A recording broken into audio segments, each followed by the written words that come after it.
Добрый день, с вами передача «Акцент» на портале esia.ru. Сегодня мы поговорим об энергосберегающих технологиях, которые с каждым годом становятся все более популярнее в Якутии.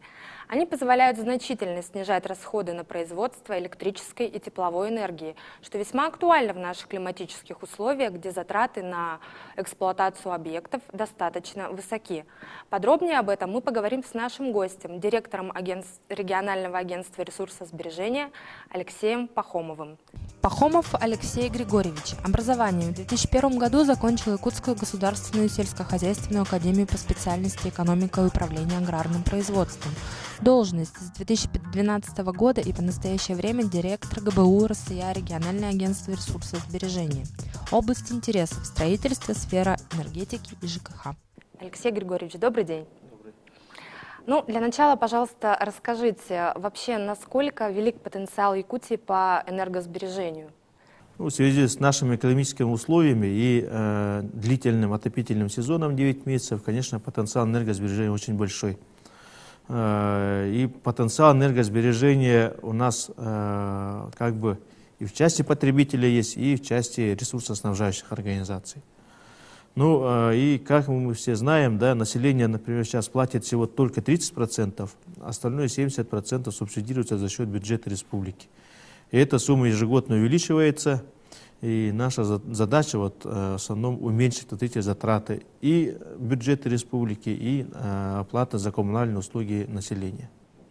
Хорошо, понятно, спасибо большое. А вот не могли бы вы рассказать, какие инструменты используются для проведения энергоэффективных мероприятий? Сейчас вот один из самых реальных, хороших, действующих механизмов – это энергосервисный контракт. Энергосервисный контракт – это, ну, все знаем, да, что в бюджете недостаточно средств, чтобы провести энергоэффективные мероприятия. И в связи с этим вот 261 федеральным законом принят такой механизм, как внедрение энергосервисного контракта, то есть компании частные вкладывают свои собственные средства или кредитные средства и, получив экономию за коммунальные услуги, возмещают свои затраты. Вот один из механизмов. Также по ресурсоснабжающим организациям есть концессионные соглашения. То есть тоже объявляется конкурс, выигрывает компания, вкладывает свои средства, инвестиции производит, да, и за счет экономии, конечно, возмещает свои затраты. При этом и энергосервисная компания, и концессионер не должны ухудшить условия на коммунальные услуги. А скажите, пожалуйста, а когда вот компания она сможет получить прибыль и на каких основаниях, то есть которая провела энергосервисный контракт? Ну вот энергосервисный контракт, он проводит, ну, первоначально он обследует объект, выбирает, какие мероприятия необходимо провести, чтобы максимально получить эффект на коммунальные услуги. Да? Но в основном это устанавливают индивидуальные тепловые пункты изначально. Там, где заходит энергосервисная компания, должен быть обязательно прибор учета. И экономию они должны достигнуть от показаний приборов учета. После проведенных мероприятий, там утепление фасада, замена окон, соответственно, они через или в тот же год, если они сразу вкладывают средства большие, да, сразу получают экономию. Но некоторые постепенно вкладывают, и, соответственно, окупаемость разная бывает. Хорошо, понятно. А вот, может быть, вы приведете какие-то уже успешные примеры внедрения таких технологий, проведения таких энергоэффективных мероприятий? Ну, в республике уже проводится на 250 объектов в 16 муниципальных образованиях Республики Саха-Якутия. Ну и такой комплексный проект был в Намском Улусе, где провели работы первоначально у потребителя, то есть школы, детские сады, да, утеплили, ТТП поставили.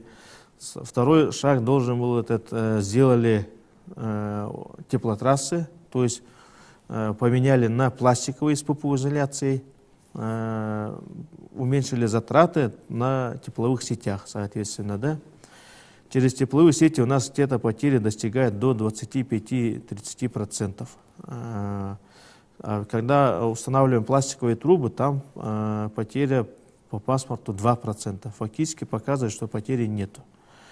И, соответственно, еще немаловажный фактор, пластиковую трубу, срок службы, только заводская гарантия 49 лет. Когда как остальные трубы у нас 15-20 лет. Вот, 2 мероприятия провели, и, соответственно, третий шаг – это провели энергоэффективные мероприятия в котельной именно. Так как объекты утеплили, тепловые сети поменяли, они начинают меньше потреблять тепловой энергии, и, соответственно, уменьшили мощность котельной.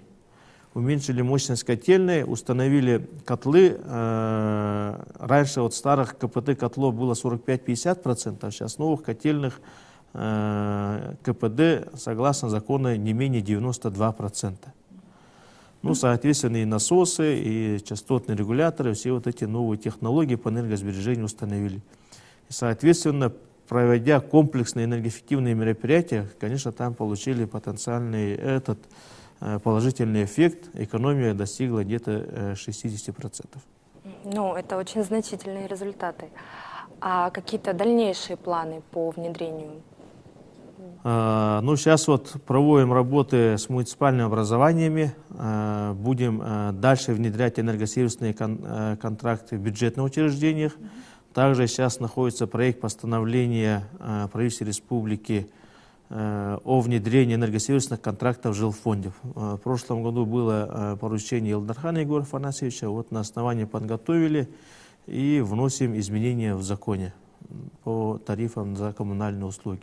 И, соответственно, мы в этом году планируем внедрить энергосервисные контракты в многоквартирных домах. Хотелось бы узнать, а что может сделать уже сейчас обычный потребитель? Как он может уже сейчас реально экономить на коммунальных платежах?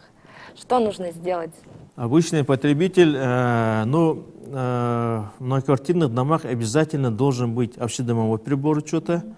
Также по воде, по электрической энергии уже есть поквартирные приборы учета. И там, где горизонтальная разводка, система отопления устанавливает поквартирные приборы учета. Экономия колоссальная, там достигает сразу порядка 30%. Так. Ну, соответственно, вот, например, в марте месяце уже тепло на улице, можно батареи отключить. Также в батареях необходимо устанавливать терморегуляторы, то есть там устанавливается определенная температура, там должна быть 20 градусов. Если потеплело, соответственно, термостат сам автоматически закрывается, и теплоноситель не поступает, соответственно, идет экономия. Также сейчас, раньше вот все говорили энергосберегающие лампы, да? Сейчас от этого уходим. Необходимо устанавливать светодиодные лампы. По сравнению вот с обычными люминесцентными лампами, да, светодиодные потребляют в 4 раза меньше. По сравнению вот со старыми лампами Ильича, да, вот называемые, 11 раз меньше потребляет. Так, вот такие технологии. Можно по окнам. Сейчас вот производят новые окна. Называются энергоэффективные и стеклом, то есть энергоэффективное напыление, то есть зимний период тепло меньше уходит, да, а летний период не пропускает вот солнечные лучи. То есть, соответственно, в комнате нормальная температура и кондиционеры мы не включаем, тоже энергосбережение.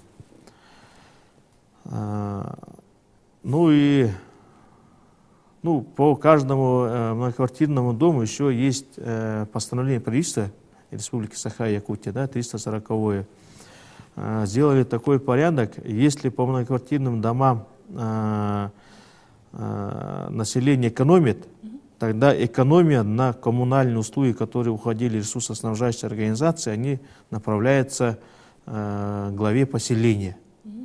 И глава поселения за счет полученных этих средств должен проводить энергоэффективные мероприятия вот именно в этих домах многоквартирных. Утеплить фасады, кровлю, полы утеплять, окна можно менять в северных районах. Также вот часть системы отопления, новое оборудование надо применить. Так. И обязательно население должно знать о том, что согласно 354 постановления Российской Федерации и 307 постановления тоже Российской Федерации, это правила порядок предоставления коммунальных услуг, один раз в год должны им делать перерасчет населению. Если у вас стоит прибор учета, здесь, получается, население у нас платит по 1,12 ежемесячно равную сумму, да, платежей.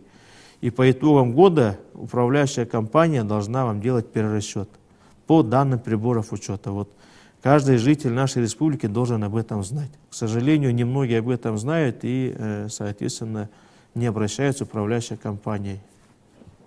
Понятно, ну теперь узнают. И напоследок, хотелось бы немного побольше узнать о вашем агентстве, когда оно было создано и каковы основные цели. Ну, наше агентство энергоресурсосбережения было создано в 2010 году указом президента в то время. Наша основная задача уменьшить затраты на потребление и затраты на коммунальные услуги. Алексей Григорьевич, спасибо вам огромное за то, что посетили нашу передачу, за столь содержательную информацию. И мы прощаемся. До свидания.